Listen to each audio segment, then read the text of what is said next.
Think to yourself of the things that have been built, painted, and sculpted in some sort of pattern.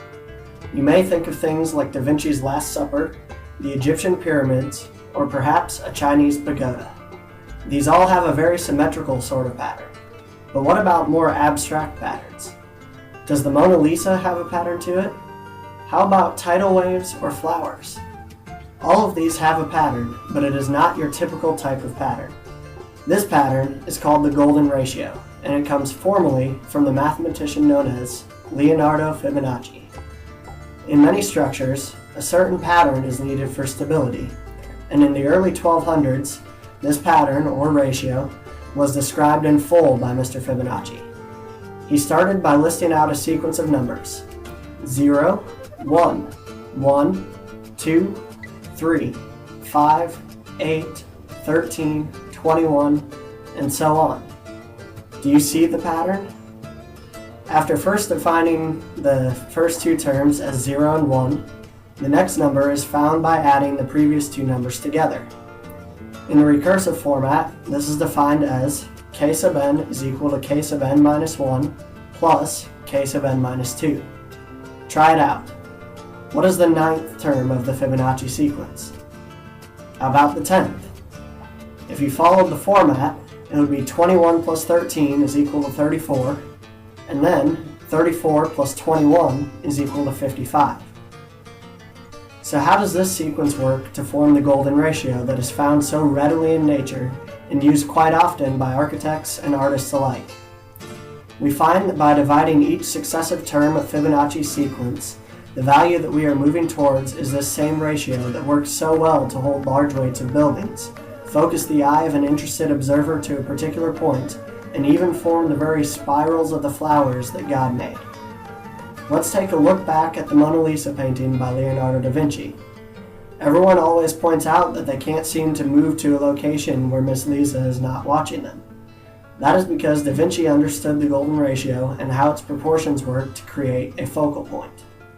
So what is the golden ratio? As an approximation, it is equal to 1.61803399. So going back to our Fibonacci numbers, if we take 34 divided by 21, it is equal to 1.6190476. The next numbers in the sequence, 55 divided by 34, is approximately 1.61764706. Now if we move to late in the sequence, we see that later in the sequence, taking the 20th term divided by the 19th term, 6,765 divided by 4181, we get roughly 1.618033396. Now that you've seen how this sequence works to formulate that same ratio, you've probably began to wonder, how does it all work? Looking back to the Mona Lisa painting, you can see this visual diagram of how it all comes together. Each of the rectangles shown there gets smaller and smaller under the same pattern of the Fibonacci sequence. As this progresses, the spiral moves through her eye and ends up just beneath that eye in the middle of her nose. This causes all focus of our own eye to be locked into place at that location, trapped between the eyes of Mona Lisa. Da Vinci used this concept masterfully, but he was not the original author or user of the golden ratio's mysterious power. The first author, as we know it, was God. Look at this image of a hurricane.